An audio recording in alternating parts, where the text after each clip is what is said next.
Makinig ka ng mabuti. May sasabihin ako na karamihan ng mga lalaki ay walang tapang na marinig. Masakit ang katotohanan. Pero ito lang ang gamot na talagang gumagana. Bawat lalaki na nanonood ngayon ay nasa 200 lang. Daan papunta sa greatness o daan papunta sa total failure. At ang nakakatakot, karamihan sa inyo ni hindi nyo alam kung alin ang tinatahak nyo. Ito ang realidad.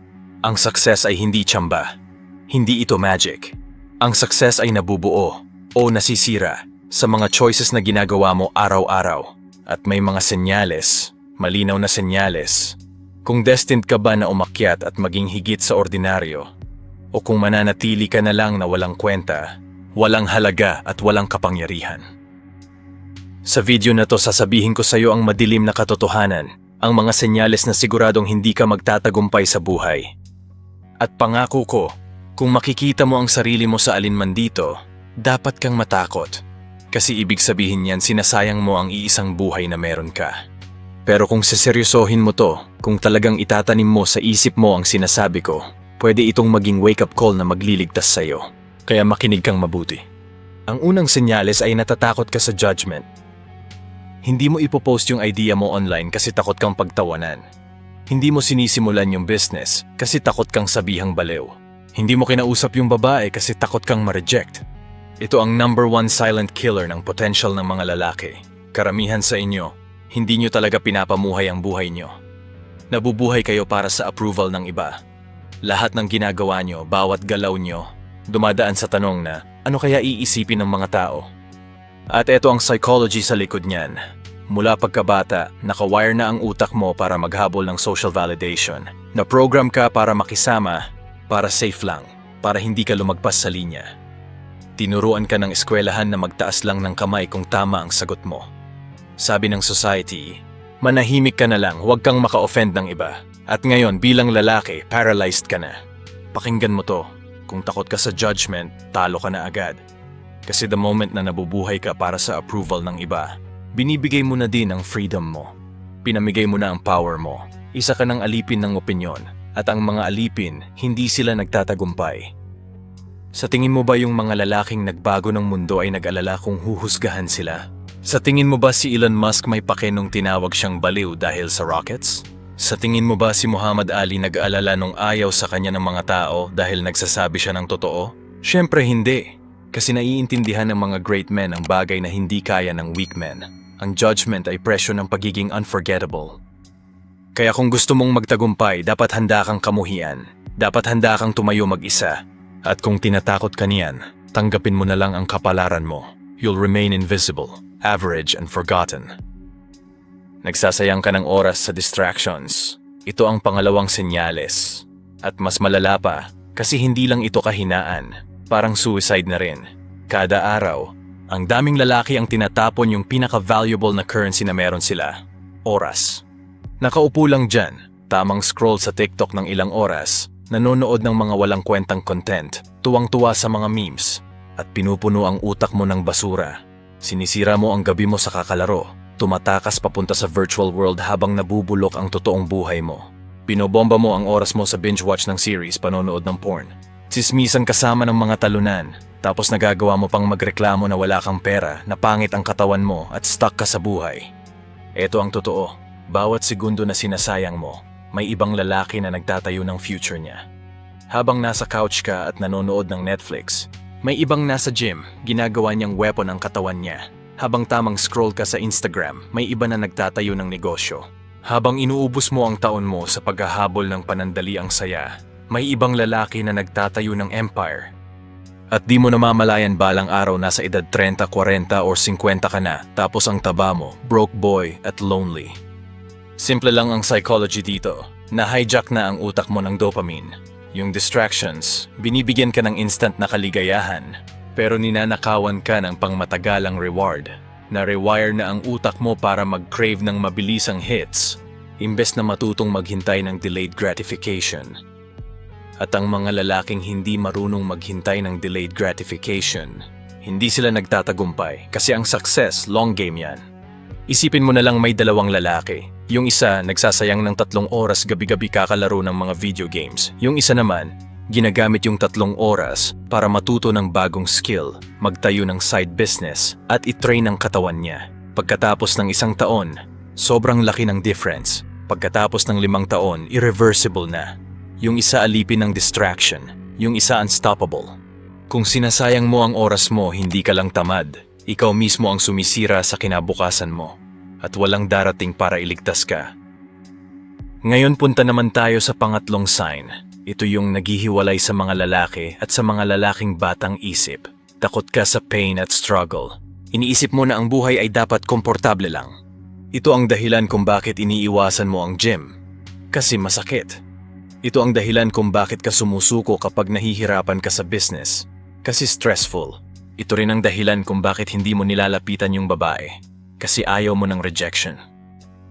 Pero ito ang realidad. Ang pain ay price ng progress. Ang struggle ang pumuputol at bumubuo ng strength. Bawat matitinding lalaki na hinahangaan mo naging matindi sila sa buhay dahil niyakap nila ang suffering. Pinili nilang dumaan sa apoy habang lahat ng iba ay iniiwasan ito palayo. Psychology ang nag-i-explain dito ng malinaw. Ang utak ng tao nag-a-adapt sa stress. Habang mas inilalagay mo ang sarili mo sa discomfort, mas nagiging malakas at matatag ka.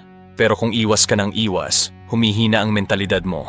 Nagiging marupok ka, malambot, at hindi kayang harapin ang realidad.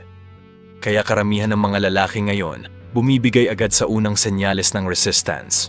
Lumaki sila na sobrang sheltered, sobrang alaga, at nalason ng comfort. Hindi nila alam kung paano lumaban, paano magtiis, paano dumugo at magpatuloy pa rin. Kung takot ka sa sakit, hindi mo kailanman matitikman ng glory. Kasi ang success ay suffering.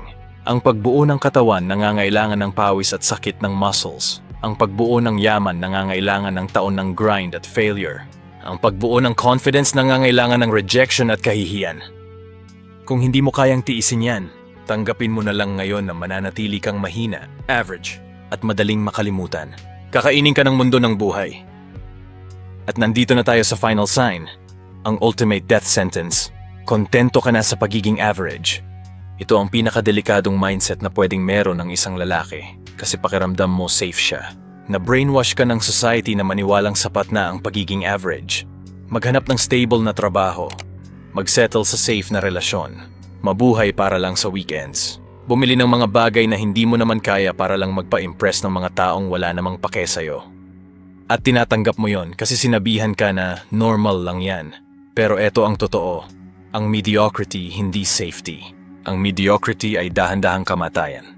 Tumingin ka sa paligid mo. Ang average na lalaki ay broke, depressed, walang porma, at walang kapangyarihan. Yan ba ang gusto mong buhay? Yung buhay na walang makakaalala ng pangalan mo? Yung mamamatay ka na wala kang nabago, wala kang nabuo, wala kang iniwan? Ito ang psychology. Ang tao nag-a-adapt sa standard na sinet niya para sa sarili niya. Kung average ang standard mo, hindi ka nalalampas doon. Magiging komportable ang utak mo sa pwede na, at ang comfort ang kalaban ng greatness. Ang mga successful na lalaki ay allergic sa mediocrity.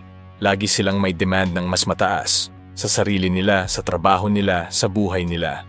Hindi sila marunong mag-settle. Yung hunger na yon, yung disgust nila sa pagiging average, yan ang naghihiwalay sa winners at sa losers. Kung kontento ka sa pagiging mediocre, aminin mo na, sumuko ka na kahit hindi ka pa nagsisimula. At ililibing ka ng mundo sa sementeryo ng mga lalaking walang kwenta at mga nakalimutan na. Ayan na ang 4 na senyales na siguradong hindi ka magtatagumpay sa buhay. Takot ka sa judgment, sinasayang mo oras mo sa distractions. Takot ka sa pain at struggle, at kontento ka na sa pagiging average. Tignan mo ang sarili mo ngayon. Alin sa mga to ang kumakain sa'yo ng buhay? Huwag kang magsinungaling. Huwag kang magpanggap. Maging totoo ka sa sarili mo, kasi kung hindi mo haharapin ang totoo, hinding-hindi ka makakatakas dito. Ito na ang wake-up call mo. Karamihan ng lalaki babaliwalain lang to. Karamihan ng makakarinig nito ay wala lang ding gagawin. Magsasayang pa din ng oras. Mabubuhay pa rin sa takot. At pagdating ng 10 taon, ganun pa rin sila, mas matanda na, mas mahina na, wasak, at nakalimutan na. Pero may iilan lang ang makakaramdam ng apoy. Marirealize nila na ito na yung linya sa buhangin, na mula ngayon 2 lang. Either magiging malupit ka o mabubulok ka. Gusto mo ng success? Patayin mo yung takot mo sa judgment. Tigilan mong mag-alala sa opinyon ng iba. Simulan mong mabuhay para sa sarili mong vision. Gusto mo ng success? Putulin mo lahat ng distractions. Tratuhin mo ang oras mo na parang oxygen, kasi pag naubos to, wala na. Gusto mo ng success? Yakapin mo ang pain, habulin mo ang struggle. Tumakbo ka papunta sa laban, hindi palayo. Gusto mo ng success? Itapon mo ang mediocrity. Mag-set ka ng mas mataas na standards. Mag-demand ka ng mas marami mula sa sarili mo. Kasi eto ang totoo. Walang darating sa'yo para iligtas ka. Wala ring pake ang mundo sa mga palusot mo. At hindi ka inuutangan ng buhay ng kahit ano. Either bubuin mo ang sarili mo bilang lalaki na may value, o mawawala ka na parang wala ka talagang nagawa sa mundo. Anong legacy ang iiwan mo sa mundo? Choice mo yan. Kaya ngayon, tigilan mo na ang panonood. Tigilan mo na ang doom scrolling at kumilos ka para sa pagbabago. Nagde-decide na mismo ang future mo base sa kinikilos mo. Ito ang continuation. Sa part 1, binunyag natin yung unang 4 na senyales na sumisira sa future mo. Takot sa judgment, pagsasayang ng oras sa distractions, pagtakbo palayo sa pain, at pagiging kontento sa mediocrity. Yun yung mga obvious na killers, yung kitang-kita mo.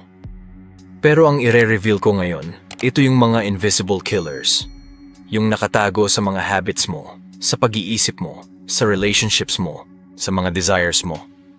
Para silang poison na dala-dala mo sa kaluluwa mo, ni hindi mo alam na nandyan pala. Itong series na to ay hindi para sa mahina ang loob. Kung inaakala mong brutal na yung part 1, mas masakit ito. Kasi ang mga senyales na to, hindi lang basta pumipigil sa success mo. Kinukorrupt ka pa mula sa loob. Kinukulong ka sa pagiging mediocre. At mas malala, pinapaniwala ka na normal lang ang lahat ng yon. Makinig ka mabuti. Ito pa ang iilan sa mga senyales na siguradong hindi ka magtatagumpay sa buhay. Puro ka reklamo, hindi ka naman kumikilos. Ang pagrereklamo ay parang mating call ng mahihina. Anthem siya ng mga average boy. Sa tuwing binubuka mo ang bibig mo para magreklamo tungkol sa sitwasyon mo, ang totoo niyan, pinapahayag mo lang sa mundo na wala kang kapangyarihan. Lakas o laban, nakadepende ka lang sa lahat ng nasa labas mo. Isipin mo nga, nagrereklamo ka tungkol sa gobyerno, nagrereklamo ka tungkol sa ekonomiya, nagrereklamo ka sa boss mo, sa trabaho mo, sa magulang mo, sa swerte mo. Nagrereklamo ka kung gaano ka unfair ang sistema, kung paano ka tratuhin ng mundo. Pero pagkatapos ng lahat ng ingay na yan, ano ang nagbabago? Wala! Kasi ang pagrereklamo ay hindi nakakasolve ng problema, action ang gumagawa nun. Ito ang madilim na katotohanan. Karamihan ng tao ay nagrereklamo kasi binibigyan sila nito ng fake na sense of progress. Kapag nagreklamo ka, feeling mo may nagawa ka. Feeling mo na ilabas mo ang frustration mo. Minsan pa nga, makakakuha ka ng simpatya mula sa kapwa mo nagrereklamo. Pero sa totoo lang, wala kang na-achieve. Nagsayang ka lang ng laway at energy mo. Ang mga lalaking nagtatayo ng empires, hindi sila nagrereklamo tungkol sa mundo. Binabago nila ito. Hindi sila nagsasayang ng oras sa pagsumpa sa bagyo, natututo silang maglayag sa gitna nito. Pero ikaw, nakaupo ka lang sa bilog kasama ng mga talunan, bawat isa mas malakas magreklamo kaysa sa isa, parang naguunahan kung sino ang pinakamadrama. At sa ingay na yan, unti-unti nang lumilipas ang buhay mo. Tandaan mo to, wala talagang pake ang mundo sa mga reklamo mo. Hindi ka inuutangan ng universe ng fairness. Ang buhay ay hindi korte kung saan pwede kang mag-file ng reklamo. Ito ay battlefield. At sa battlefield, ang lalaking nagrereklamo ay madaling mamatay. Kinukumpara mo ang sarili mo sa iba, imbes na i-build mo ang sarili mo. Ang comparison ay parang cancer. Hindi lang nito inuubos ang confidence mo, pinaparalyze din nito ang ambition mo. Isipin mo ikaw tamang scroll lang ng ilang oras sa phone mo. Tapos makikita mo yung 22-year-old na milyonaryo, nagpo-post ng kotse niya, mga trips niya, lifestyle niya. Imbes na ma-inspire ka, nakakaramdam ka ng inis. Imbes na itanong mo, paano niya nagawa yon? Bigla mong sasabihin, siguro sinuwerte lang siya. Makakita ka ng taong fit at disiplinado at imbes na mas lalo kang mag-training, kinukumbinsi mo ang sarili mo, siguro naka-steroids lang yan. Ginagawang bulag ng comparison ang mga tao. Hindi mo na nakikita ang potential mo. Kasi masyado kang abala kakatingin sa highlight reel ng ibang tao. At ito ang pinakamadilim na parte, ni hindi mo namamalayan na ginagawa mo na pala to. Kada scroll, kada tingin, kada maliit na selos, dahan-dahan siyang bumubuo ng kalawang sa kaluluwa mo, tahimik, mabagal, hanggang sa kainin na nito ang buong pagkatao mo. Alam mo ba kung bakit mo ginagawa na magkumpara? Kasi mas madali ito kaysa mag-build, mas madali manood kaysa gumawa. Mas madali ikumpara ang sarili mo sa iba kaysa harapin yung sariling kakulangan mo sa disiplina. Ang lalaking ginugugol ang buhay niya sa panonood, hinding-hindi mananalo. Nagiging spectator lang siya sa laro ng buhay. Permanent audience member, pumapalakpak para sa iba habang nabubulok sa gilid. Ang totoo, ang tanging totoong kalaban mo ay ang sarili mo, yung ikaw kahapon. Pero hanggat obsessed ka sa chapters ng ibang tao, hinding-hindi ka makakasulat ng sarili mong kwento. Pinapalibutan mo ang sarili mo ng mga mahihina. Tignan mo yung circle mo, seryoso, tignan mo. Ano ang nakikita mo? Ambition ba? Drive? Gutom sa tagumpay? O puro excuses, distractions at comfort? Yung mga taong lagi mong kasama, hindi sila neutral. Either hinihila ka nila pataas, o hinihila ka nila pababa. At kung mahihina ang circle mo, infected ka na rin.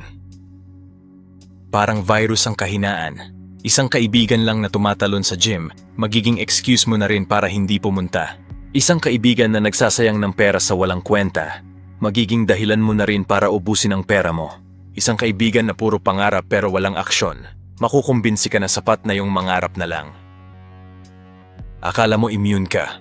Akala mo sapat ang lakas mo para hindi maapektuhan. Hindi. Walang immune. Lahat tayo hinuhubog ng environment natin. At eto ang brutal na katotohanan. Marami sa inyo hinding-hindi magtatagumpay kasi takot kayong mag-cut off ng tao. Kumakapit kayo sa mga kaibigan na sila mismo ang humihila sa inyo pababa. Nalilito kayo sa loyalty at kahinaan. Mas pipiliin nyo pang lumubog kasama ang barko kaysa maglayag mag-isa. Pero ang greatness may kapalit at minsan tao ang kapalit nun. Kung ang circle mo ay hindi ka hinahamon upang maging malupit, kung hindi ka ini-inspire, wala kang totoong kaibigan. Mayroon ka lang anchors. At ang anchors hindi ka pwedeng paangatin. Hihilahin ka lang nila pababa, papunta sa kailaliman. Galit ka sa mga successful na tao. Ito na ang pinakapangit na lason sa lahat, yung galit sa success. Kapag nakakita ka ng taong nananalo at bigla kang naging bitter, para mo na ring inamin na talunan ka. Kasi ang pagkamuhi sa success, hindi nakakasakit sa successful, na-expose lang nito ang kahinaan mo. Pag nakakita ka ng mayaman at ang bulong mo, siguro ng scam lang yan kaya umasenso, ipinapakita mo lang ang insecurity mo. Pag nakakita ka ng disiplinado at pag sinabi mo, mas maganda lang ang genetics niya kaysa sa akin, pinaparinig mo lang ang katamaran mo. At ito ang malupit na irony, yung mga taong kinaiinisan mo, patuloy pa rin silang mananalo. Hindi sila natatamaan ng galit mo. Sa totoo lang, nagiging fuel pa nila yun, pero yung galit mo unti-unting sinisira ka. Alam mo ba kung bakit ka galit? Kasi deep down, alam mo na pwede ka rin sanang naging higit pa. Ang success nila ay parang salamin na nagpapakita ng failures mo. At imbes na tanggapin mo, binabasag mo yung salamin. Pero ang pagbasag ng salamin, hindi nito binabago ang katotohanan. Lalo ka lang nitong binubulag. Ito ang realidad. Ang mga successful na tao ay ebidensya na posible ang success. Dapat gawin mo silang modelo, hindi kaaway. Pero kung kinamumuhian mo sila, kung pinagtatawanan mo sila, kung lihim mong dinadasal na bumagsak sila, sigurado, mananatili ka lang kung nasaan ka. Kasi ang inggit, hindi lang basta feeling, isa itong confession. Confession na mahina ka, tamad ka, at wala kang willingness na umangat.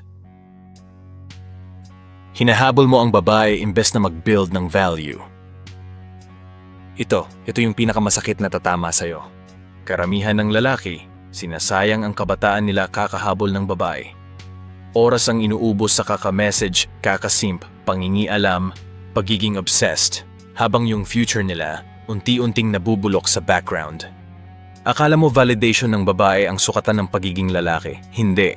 Ginagawa ka lang nitong clown kasi ang mga babae hindi na-attract sa pulubi, na-attract sila sa builder. At ito ang irony, yung mga lalaking habol ng habol, sila yung walang nahahabol. Pero yung mga lalaking nagbi-build, yung nag-grind, nag-grow, gumagawa ng value, sila yung hinahabol ng babae.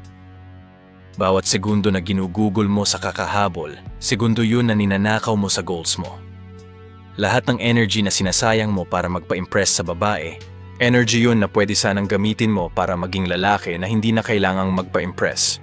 At eto ang pinakamadilim na katotohanan, ang paghabol sa babae, hindi tungkol sa love, tungkol ito sa pagtakas. Hinahabol mo kasi distraction siya sa emptiness mo. Hinahabol mo kasi mas pipiliin mong malunod sa pansin kesa harapin ang kakulangan mo sa ambition. Pero pare-pareho lagi ang ending. Mananatili kang broke, mahina, at dependent. At yung mga babaeng pinagsusumamo mo, hindi ka nila rerespetuhin. Ito ang harsh reality. Tigilan mo ang kakahabol ng babae at simulan mong buuin ang sarili mo. Kasi ang lalaking may value, hindi namamalimos. Hindi naghahabol, hindi niya kailangan. Value ang uma-attract. Always. Ngayon nakita mo na lahat, ang buong listahan. Yung mga halatang pumapatay at nagmimistulang kadena sa'yo. At yung mga lason na hindi nakikita pero unti-unting kumakain sa loob mo. Takot sa judgment, pagsasayang ng oras sa distractions, pag-iwas sa sakit, mediocrity, pagrereklamo, pagkukukumpara, pakikisama sa mahihinang tao, pagkamuhi sa success, paghahabol sa babae. Hindi ito basta random na pagkakamali. Isa itong sistema, isang trap, isang perfect na recipe para sa failure. At kung nakikita mo ang sarili mo sa kahit alin dito, infected ka na. Pero ang infection, hindi pa yon kamatayan. Ang kadena pwedeng putulin, ang lason pwedeng alisin. Ang tanong, gagawin mo ba? Kasi karamihan ng lalaki hindi. Karamihan makikinig nito tapos magi-scroll lang palayo, kumbinsido sa isip na may oras pa sila. Pero oras na mismo ang tumatakas. Bawat segundong sinasayang mo ay pinapakain ng lason. Bawat excuse na ginagawa mo, mas humihigpit ang kadena. Simple lang ang katotohanan. Either bumangon ka, or mabulok ka. Either patayin mo ang mga habits na to, or sila ang papatay sa'yo. Walang darating para iligtas ka. Hindi kaibigan mo, hindi society, hindi ang mundo. Ikaw lang, ikaw laban sa sarili mo. Kaya pumili ka, hindi bukas, hindi sa susunod na taon, ngayon. Kasi ito na ang dulo ng part 1 at part 2. Buong pagbubunyag ng lahat ng humahadlang sa'yo. Ang susunod na hakbang, hindi na babala, aksyon na. Nasa'yo ang choice. Magpapatuloy ka bang mamatay ng dahan-dahan? O babangon ka na at kukunin yung para sa'yo?